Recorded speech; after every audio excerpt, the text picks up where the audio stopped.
Hello बच्चों, you all are welcome with your favourite channel maths आसान है। तो बच्चों, आज की जो क्लास है हमारी NCERT chapter 9 sequence and series के मिसलेनियस क्वेश्चंस हम कर रहे थे लास्ट क्लास में भी, और हमने कुछ 5-6 क्वेश्चंस कर लिए थे। उसके बाद अब हम आज कॉन्टिन्यूशन में उन्हीं क्वेश्चन मतलब उस एक्सरसाइज को मिसलेनियस एक्सरसाइज को कंप्लीट करेंगे। ठीक है, तो मोस्ट प्रोबेबली आज हम कंप्लीट कर देंगे। तो देखते हैं बेटा, क्वेश्चंस देखते हैं। अच्छा, हमारे क्वेश्चन नंबर 5 तक हो गए थे, और उसके बाद क्वेश्चन नंबर 6 भी ऑलमोस्ट क्वेश्चन नंबर 4 और 5 जैसा है। तो आई होप कि ये जो है बच्चों आपको खुद ट्राई करना चाहिए, और यदि कोई प्रॉब्लम आती है इस क्वेश्चन में तो आप मुझे फिर कमेंट बॉक्स में डालना। ठीक है। अच्छा, क्वेश्चन नंबर 7 हमने ऑलरेडी किया हुआ है। क्वेश्चन नंबर 7 हमने जो कॉन्टिन्यूशन में जो क्लासेस हो रही है हमारी उसमें हमने किया ही था। चलिए अब एक क्वेश्चन नंबर 8 पे आते हैं। क्वेश्चन नंबर 7 हमारा बच्चे हो चुका है, और क्वेश्चन नंबर 8 पर हम आ रहे हैं। और आई थिंक क्वेश्चन नंबर 7 आप देखोगे तो लास्ट आपको मिलेगी इससे 4 या 5 वीडियो पहले मिलेगा क्वेश्चन नंबर 7 का आपको सॉल्यूशन, और उसमें मैंने बहुत अच्छे से एक्सप्लेन किया हुआ है, तो उसको आप एक बार ज़रूर देखिएगा। अब क्वेश्चन नंबर 8 पे आते हैं। The sum of some terms, GP की कुछ टर्म्स दी हुई हैं। अब वो कुछ मतलब कितनी मान लेंगे हम, n। The sum of some terms, question number 8 miscellaneous chapter 9, this is chapter 9 NCERT. Okay हैं।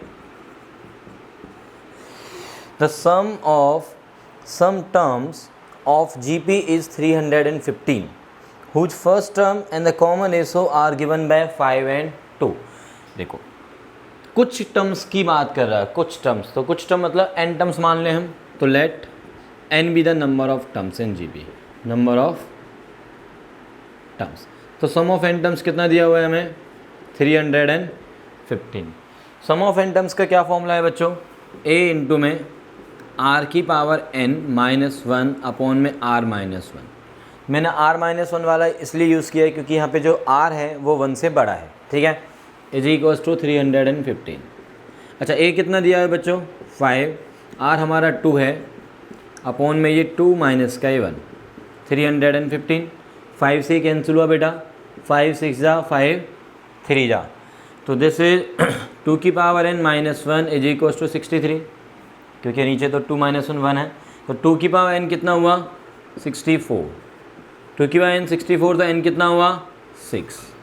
तो हमारा n के लिए आंसर आ गया n is equals to 6। Is this clear? तो दिस इज क्वेश्चन नंबर 8। ये डन, बहुत ईजी था। यस, क्वेश्चन नंबर 9 देखेंगे हम। क्वेश्चन नंबर 9 है the sum of the first term of a GP is 1। Question number 9 कहता है कि जो फर्स्ट टर्म है वो 1 है, यानी कि a हमारा 1 है, a हमारा 1 है, and the sum of the third and the fifth term is 90। Sum of third and fifth term, third और फिफ्थ टर्म का सम कितना दिया हुआ है बच्चों, 90। इट मीन्स a3 प्लस में a5 कितना है, 90 है।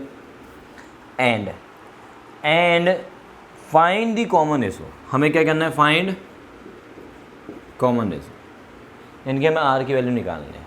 So simple. a3 का मतलब क्या हुआ, a into are square. a5 का मतलब क्या हुआ, a इंटू आर की पावर 4। ये तो याद है ना, क्या nth टर्म का फॉर्मूला हमारे पास है a into r raise to the power n-1। तो बाय दिस ये आ गया इज इक्वल्स टू 90। अच्छा, a कितना दिया हुआ है हमें ऑलरेडी, 1, तो यहाँ पे हम 1 डाल देंगे, तो this will be r square plus are की पावर 4 इज इक्वल्स टू 90, क्योंकि a 1 है।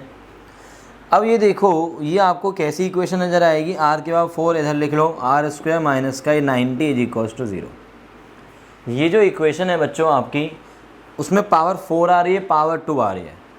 जब सिर्फ पावर इवन नंबर्स आएँ तो क्या किया करो, जो आपका इवन नंबर्स में सबसे छोटी पावर है, जैसे कि यहाँ पे आर स्क्वायर है, उसको एक नया नाम दे दो, से t, पुट आर स्क्वायर को t, और फिर आप देखो कि ये इक्वेशन कैसी फॉर्म में नज़र आएगी। देखो ये तो टी स्क्वायर बन गया, ये टी और ये माइनस का 90 0, इसमें टी प्लस का 10 और टी माइनस का 9 फैक्टर्स बन गए। तो टी की वैल्यूज़ क्या आ गई, -10 एंड 9, और टी कौन है एक्चुअल में, r square. So therefore r square की वैल्यू -10 और 9 आई। अब आर स्क्वायर नेगेटिव तो पॉसिबल नहीं है, आर स्क्वायर तो नेगेटिव नहीं हो सकता ना, ठीक है। सो आर स्क्वायर की वैल्यू क्या आ गई आपके पास 9, और फाइनली आर की वैल्यू क्या आ गई है +-3। गॉट इट, क्लियर है बच्चों, बोलो क्लियर है बच्चों ये, यस ओके। अब हम चलते हैं next question is, yes question number 10। देखो क्वेश्चन नंबर 10 भी मैंने आपको कराया हुआ है, यदि आप स्टार्टिंग की क्लासेस देखेंगे। और ये कहाँ पर होगा question, the sum of 3 numbers in GP is this, subtract कर रहे हैं और even number, yes. Question number 10 बहुत ही ईजी है बेटा, और हमने क्लास में भी किया हुआ है इससे पहले, जो हम कॉन्टिन्यूशन में जो हमारी क्लासेस चल रहे थे, तो उसमें एक बार फिर से देखिएगा आप, तो आपको मिल जाएगा क्वेश्चन नंबर 10। और ये स्टार्टिंग की ही कुछ वीडियोज़ में होगा जहाँ पे हमने जीपी स्टार्ट की है ना, उसके नेक्स्ट टू नेक्स्ट क्लास में मिल जाएगा आपको, ठीक है। अच्छा question number 11, yes question number 11 पे आते हैं। Question number 11, question number 11,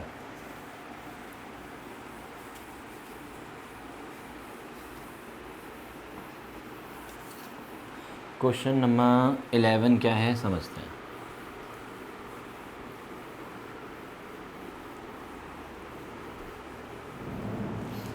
question number 11 बोलता है बेटा, a GP consist, question number 11 है, a GP consists of an even number of terms. एक जीपी है जिसमें इवन नंबर ऑफ टर्म्स दी हुई है, ठीक है। A GP consists an even number of terms, तो इवन नंबर ऑफ टर्म्स कितनी हम एज्यूम करें, 2n। देखो जब भी आपके पास even number of terms assume करने के लिए आता है तो आपको क्या लेके चलना है, 2n लेके चलना है। क्यों, क्योंकि 2n जो है ना n की हर वैल्यू के लिए हमेशा ही इवन रहेगा। सो दैट्स वाई जब भी हमारे पास इवन नंबर ऑफ टर्म्स की बात आती है तो please take 2n number of terms. तो let 2n be the number of terms, 2n be the number of terms. तो अब हमारे पास 2n तो हो गई नंबर ऑफ टर्म्स। अब if the sum of all the terms, sum of all the terms यानी कि S2n is equals to the 5 times, is equals to the 5 times the sum of terms occupying the odd places, sum of terms occupying the odd places, sum of terms 5 times sum of terms occupying odd places, odd places, then क्या बोला हुआ है, then find its common ratio, find its common ratio, हमें common ratio find out करना है, ठीक है। तो हमारा क्वेश्चन है find r, ये हमें दिया हुआ है। तो सबसे पहले इस बात को समझ लेते हैं, sum of terms occupying the odd places का क्या मतलब है। देखो यदि हम 2n नंबर ऑफ टर्म्स मान रहे हैं तो हमारे पास टर्म्स कौन कौन सी हो जाएंगी, टर्म्स हो जाएंगी हमारे पास विच terms, a1 a2 a3 a4, इस तरह से चलते चलते a2n-1 और लास्ट में a2n। 2n number of terms लेनी है ना, बीच में nth टर्म आएगी, फिर n+1th टर्म, n+2th टर्म, और n टर्म्स का डबल करना है मुझे, तो 2n टर्म्स तक जाना है, तो n सॉन चलते हुए लास्ट में 2n। बट उससे पहले कौन सी टर्म आ रही होगी, 2n-1 टर्म, ठीक है। अब देखो, अब बोलता है कि sum of terms occupying the odd places. तो ऑड प्लेसेस पे कौन कौन सी टर्म्स हैं, पहली टर्म है, दूसरी टर्म नहीं है, तीसरी टर्म है, चौथी टर्म नहीं है, पाँचवीं टर्म होगी, छठी टर्म नहीं होगी। यदि मैं 6 टर्म्स की काउंटिंग करता हूँ इवन नंबर ऑफ टर्म्स तक, तो उसमें से 3 आ रही हैं ऑड पे, 3 आ रही हैं इवन पे। इसी तरह से जब मेरे पास total number of terms 2n हैं, total number of terms 2n हैं, और उसमें से यदि मैं और टर्म्स की बात करूँगा, और टर्म्स वाली प्लेसेस, तो वो कौन कौन से होंगे? First, third, fifth, seventh, ninth, इस तरह से चलते हुए ये जब इवन प्लेस है तो ये कौन सा प्लेस होगा? Odd place. Are you getting? Last में तो इवन प्लेस है ना, 2n number of terms, even number of terms है, तो उससे पहले वाला ऑड प्लेस होगा। तो it means sum of 2n terms जो हम लिख रहे हैं is equals to 5 times of sum of terms at odd places. कौन कौन से आएंगे? a1, a3, a5, इस तरह से चलते हुए a2n माइनस 1। और ऑब्वियसली जब मैंने 6 तक काउंट करी थी तो उसमें से 3 तो आई थी ऑड वाली और 3 आई थी इवन वाली, मतलब हाफ होंगी। तो ये कितनी टर्म्स है काउंटिंग में कितनी टर्म्स होंगी? ये n नंबर ऑफ टर्म्स। भाई देखो ना, 2n टर्म्स थी टोटल, उसमें से एक ले रहे हैं, एक छोड़ रहे हैं, एक ले रहे हैं, एक छोड़ रहे हैं, एक ले रहे हैं, एक छोड़ रहे हैं, एक ले रहे हैं, एक छोड़ रहे हैं। तो कितने ले रहे हैं? हाफ ले रहे हैं और हाफ छोड़ रहे हैं, सिंपल। तो ये हमारे पास n नंबर ऑफ टर्म्स हैं। Okay, sum of 2n terms का फॉर्मूला हमें पता है, अभी मैं लिख नहीं रहा हूँ, देखते हैं। 5 टाइम्स a1 से मतलब a हो जाएगा, a3 से मतलब ar स्क्वायर हो जाएगा, और a5 से मतलब ar की पावर 4। इस तरह चलते चलते अप टू n टर्म्स हम चलेंगे। ऐसा बोल दो, a2n माइनस 1 की वैल्यू डालना चाहो वैल्यू डाल दो, नहीं तो आप ऐसे भी लिख सकते हो, कोई दिक्कत नहीं है।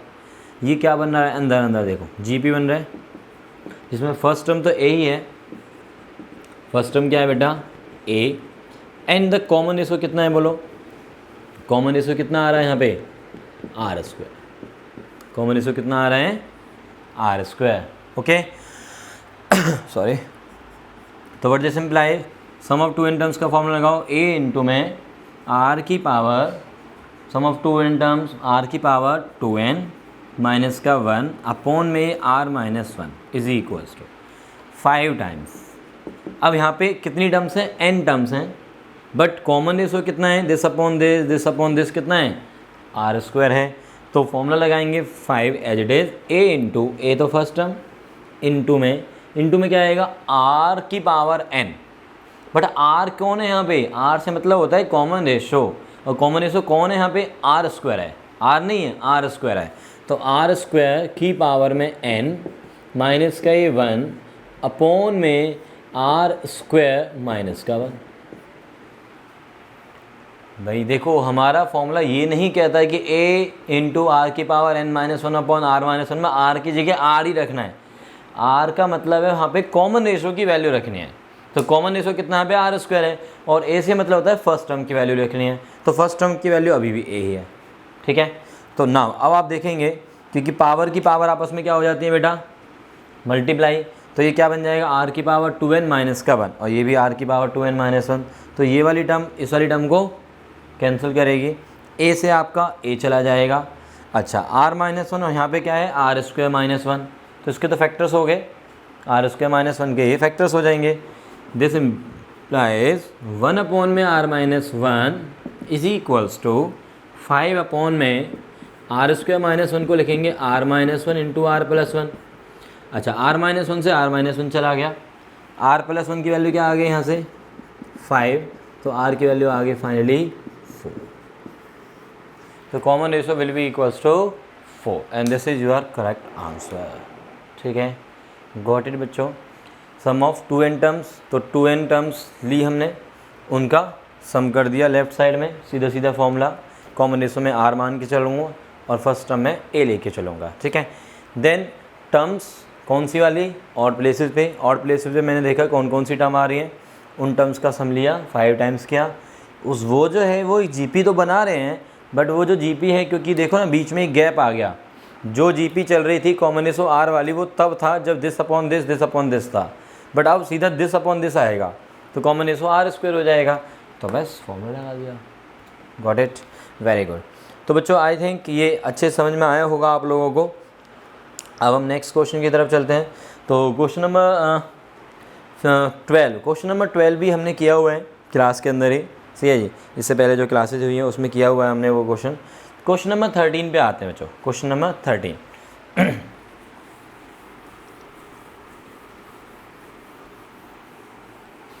क्वेश्चन नंबर 13 जो है उसमें एक लॉ अप्लाई होता है, that is called componendo and dividendo, componendo and dividendo. और आई थिंक मैंने आपको पहले भी बताया है जब हमारी क्लासेस चल रही थी सीक्वेंस सीरीज़ की, उसी के अंदर मैंने कंपोनेंडो एंड डिविडेंडो पहले भी डिस्कस किया है। एक बार आज हम फिर से डिस्कस कर लेते हैं क्या होता है कंपोनेंडो एंड डिविडेंडो, नेंडो एंड डिविडेंडो। तो ये रूल कहता है कि इफ़ a अपॉन में b इक्वल है c अपॉन d के, देन a प्लस में b बाय a माइनस का b is equals to c plus में d by c minus d। जैसे कि फॉर एग्ज़ाम्पल आप ये सोच के देखो कि 2/3 इक्वल होता है 4/6 के, होता है भाई 2/3 जो है वो 4/6 के जो इक्वल है। तो व्हाट दिस इम्प्लाइज, रूल के हिसाब से क्या होना चाहिए 2 + 3 बाय 2 - 3 इक्वल होना चाहिए किसके, c + d by c - d। तो लेट अस चेक कि क्या ये सही है। ऊपर आएगा 5, नीचे आएगा -1, ऊपर आएगा 10, नीचे आएगा -2, तो ये भी तो -5 आ रहा है और ये भी -5 ही आ रहा है। इसका मतलब यदि दो रेशोज इक्वल दी हुई हैं, दो रेशोज इक्वल दी हुई हैं तो a + b करो, एक बार फिर a - b करो, ऐसे ही c + d और c - d करो, तो वो जो रेशोज आएंगी वो भी इक्वल होंगी वैल्यू में, ठीक है। तो this is nothing but componendo and dividendo rule. अब हम क्वेश्चन नंबर 13 की तरफ आते हैं।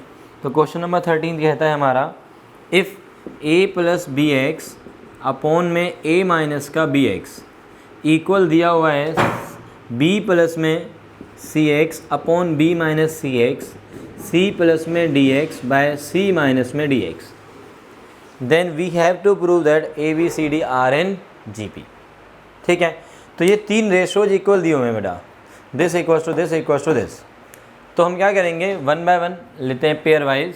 पहले ये वाला पेयर ले लेते हैं, taking first 2 ratios, taking first 2 ratios, पहली 2 रेशोज हम ले लेते हैं। तो हमें क्या मिलेगा a + bx by a minus bx is equals to b + cx by b minus में cx, ये मिलेगा। ओके नाउ अब हम क्या करने वाले हैं, अप्लाई करेंगे, क्या अप्लाई कर सकते हैं कंपोनेंडो एंड डिविडेंडो रूल। सही है, कैसे कि this is like a, this is totally b is equals to ये c by d, a by b equals to c by d। तो अप्लाई CMD रूल। तो what this implies is a plus में bx plus का a minus का bx upon में a plus bx minus का a और minus minus plus का bx equals to b plus का cx प्लस b माइनस का cx upon b plus cx minus का b और माइनस माइनस प्लस का cx। ओके ओके है, चले तो bx से bx गया, a से a गया, cx से cx गया, b से ये b गया। तो क्या बचा बच्चों 2a अपॉन में ये 2bx is equals to 2b upon में 2cx, 2 से 2 गया, 2 से 2 गया, x से x गया। तो क्या बचा अपने पास a अपॉन में b equals to b upon में c, which implies b² is equals to ac, और b² इक्वल्स टू ac क्या इम्प्लाइज करता है कि a b c are in GP, ये इम्प्लाइज करता है। बिल्कुल सिमिलरली यदि आप इन दोनों रेशोज़ को उठाओगे, किन दोनों को, लास्ट वाले 2 को, तो सोच के देखो क्या आएगा। जब ये a और b थे, इसमें ये b और c के थे, ये b और c, तो अपने पास आया a upon b equals to b upon c। तो similarly by taking these 2 ratios क्या आएगा बोलो, अप्लाई CMD, ऐसे बिल्कुल सिमिलर। तो क्या आएगा b by c equals to c by d, b और c ऐसे c और d, तो ये आ जाएगा। इससे हमें क्या मिलेगा c² इक्वल्स टू bd। तो BCD are in GP, BCD are in GP यहाँ पे a B c are in ji P, तो दोनों को क्लब करोगे तो a B C D are in G P. कैसे देख लो, यहाँ से ऐसे देखो, ए बाई बी इक्वल है बी बाई सी के, और वहाँ से क्या आएगा, बी बाई सी इक्वल है सी बाई डी के। ठीक है, उल्टा करके देख लो आप, एक बार रेसिप्रोकल कर दो सब में, B by A C by B D by C. अब देखो B by A C by B D by C क्या दे रहे हैं, A B C D are in G P. कैसे कि दिस अपॉन दिस इक्वल है दिस अपॉन दिस इक्वल है दिस अपॉन दिस। ठीक है, बात समझ में आ गई है। आप A B C G P में देख रहे हो, b C D G P में यहाँ से देख लोगे, दोनों को जब आप क्लब करोगे तो फाइनली हमें क्या मिलेगा, a B C D are in ji P. Is this clear? बोलो बच्चों, समझ में आ रहे हैं? वेरी गुड, बहुत आसान है, बहुत आसान है। सिर्फ और सिर्फ क्या करना है, जैसे जैसे क्वेश्चन में बोला गया है वैसे वैसे चलना है, और बीच बीच में थोड़ा थोड़ा चीज़ें, जैसे कि अभी कंपोनेंट और डिविडेंड रूल समझ में आ गया आप लोगों को, तो इस तरह की जो बातें हैं वो आपको माइंड में रखनी है। और कंपोनेंट और डिविडेंड रूल तो बहुत ही आसान है, वो तो साफ कहता है कि यार मुझे अप्लाई करो ना अप्लाई। कैसे, जब भी हमें दो रेशोज इस तरह से इक्वल नज़र आते हैं तो जनरली वहीं पे यूज होता है, जनरली इन जनरल हम वैसे यूज़ करते हैं इसी तरह से। ठीक है, नाउ नेक्स्ट क्वेश्चन पे आते हैं बच्चों। तो आई थिंक कि मिसलेनियस अब आपको आसान लग रही होगी, और क्यों नहीं लगनी चाहिए, लगनी भी चाहिए भाई, क्योंकि सारे क्वेश्चंस को आपको अच्छे से करते आ रहा है कि यस ये तो बहुत ही आसान है ना। Now the next question is, yes question number देखो 14 एंड 15, ये दोनों ही हमने क्लासेज में किए हुए हैं, तो मैं स्पेशली अलग से मैं मिसलेनियस के लिए नहीं बताना चाह रहा से, तो ये आप कर सकते हो। एंड क्वेश्चन नंबर 16 ऑल्सो हमने किया हुआ है। अब हम आते हैं क्वेश्चन नंबर 17 पे। क्वेश्चन नंबर 17, तो क्वेश्चन नंबर 17 क्या है हमारा? क्वेश्चन नंबर 17 कहता है कि if A B C D are in ji P, A B C D are in ji P, then A की पावर n प्लस बी की पावर n, बी की पावर n प्लस सी की power n, C की power n plus D की power n are also in ji P. ये मैं prove करना है। देखो बच्चों, जब A B C D G P में दिए हुए हैं तो वहाँ पे कोई ना कोई कॉमन रेशो तो एग्जिस्ट करेगा, तो लेट कॉमन रेशो आर मान लेते हैं। ठीक है, तो लेट कॉमन रेशो क्या मान लिया मैंने, आर। देन यदि मैं कॉमन रेशो इस जी पी का आर मान रहा हूँ तो मेरे पास बी की वैल्यू क्या बन जाएगी, बोलो ए आर, सी की वैल्यू क्या बनेगी ए आर स्क्वायर, और डी की value a are cube. Then b equals to a r, c equals to a are square and d equals to a are cube. ये बन जाएगी। ओके, आओ अब हम इन वैल्यूज़ को निकाल लेते हैं। नाउ ए की पावर n प्लस बी की पावर n, तो इसकी वैल्यू क्या बनेगी, ए की पावर n प्लस में बीस A into R raise to the power n, A की पावर n प्लस में ए की पावर n इंटू आर की पावर n, ए की पावर n कॉमन है बेटा, तो दिस इज 1 प्लस आर की power n। Okay, similarly B की पावर n प्लस सी की पावर n पे आते हैं जी, ये वाली वैल्यू निकालते हैं, B is A R raise to the power n, C is A are square raise to the power n, A की पावर n आर की power n plus A square R की पावर 2n, क्योंकि power की power आपस में multiply होती है। Yes, ए की पावर n आर की पावर n कॉमन लोगे बेटा आप, तो अंदर बचेगा 1 प्लस, सॉरी यहाँ पे ए की पावर n लिखना था, जैसे ए की पावर n, तो ए की पावर n आर की पावर n कॉमन ले लिया आपने, अंदर बचा 1 प्लस आर की पावर n, क्योंकि आर की पावर 2n में से आर की पावर n चला गया बाहर, तो n रह जाएगा। ओके, सिमिलरली अब कौन निकालना है मुझे, सी की पावर n प्लस डी की पावर n, निकाल लो, A are square raise to the power n, A are cube raise to the power n, तो क्या बनेगा, ए स्क्वायर आर की power 2n, A square R की power में 3n, which is A square R की power 2n। ओहो बार बार क्या mistake हो रही है यार, ए की पावर n आएगा, सॉरी बच्चों, सॉरी, दिस इज ए की पावर n, तो दिस इज ए की पावर n। अच्छा अंदर क्या बचा, 1 प्लस आर की पावर में n। ओके समझ में आ गया यहाँ तक। हमने क्या किया है कि ए बी सी डी जो जीपी में है उनमें कॉमन एसो मान लिया आर, सो दैट मैंने बी सी डी सब को ए और आर की टर्म्स में एक्सप्रेस कर लिया। फिर मैंने ए की पावर एन, बी की पावर एन, बी की पावर एन, सी की पावर एन, सी की पावर एन प्लस डी की पावर एन, इन सब की वैल्यू भी किसके टर्म्स में निकाल लिए, ए और आर की टर्म्स में निकाल लिया है। ठीक है, एन भी साथ में चलेगा ऑब्वियसली, ठीक है, क्योंकि पावर में एन है तो चलना ही है वो तो। अब मुझे क्या प्रूव करना था कि ये जो 3 नंबर से कौन से, ये वाला और ये वाला, यानी कि ये जो सॉल्व करके आए हैं ये 3 नंबर्स जीपी में है। और जीपी में जब 3 नंबर्स को प्रूव करना है तो आप ऐसे ही बोल सकते हो कि सेकंड अपॉन में फर्स्ट इक्वल प्रूव कर दो थर्ड अपॉन में सेकंड। तो इनको एक काम करते हैं, इस पूरी वैल्यू को ना एक नाम दे देते हैं यार, से एक्स, से वाई और से जेड। ठीक है, तो मुझे एक्स वाई जेड को जीपी में प्रूव करना है। तो नाउ अब मैं क्या लेने वाला हूँ, y अपॉन में x की वैल्यू क्या आती है और z अपॉन में y की वैल्यू क्या आती है। यदि ये दोनों वैल्यूज इक्वल आ जाएंगी तो what this implies X Y Z are in जी पी। भाई X Y Z GP P में कब होंगे, जब y अपॉन में x इक्वल होना चाहिए किसके, z अपॉन y के। तो y अपॉन x देखेंगे अब हम, y कौन था मेरा, ये वाला जिसको मैंने सिंप्लीफाई करके यहाँ पे लिखा हुआ ये रहा, ये y है मेरा। तो विच मीन्स ए की पावर n, आर की पावर n, 1 प्लस आर की पावर n अपॉन में x की वैल्यू कौन है मेरी, ये वाली है, ए की पावर n 1 प्लस में आर की पावर n। ये भी कैंसिल, ये भी कैंसिल, तो क्या बचा, सिर्फ और सिर्फ आर की पावर n बचा। सिमिलरली अब z अपॉन में y की बात करते हैं। तो z कौन है हमारा, ये वाला, मीन्स इसकी वैल्यू सॉल्व करके कहाँ लिखी हुई है, ये वाली है z, दिस इज z ना बेटा।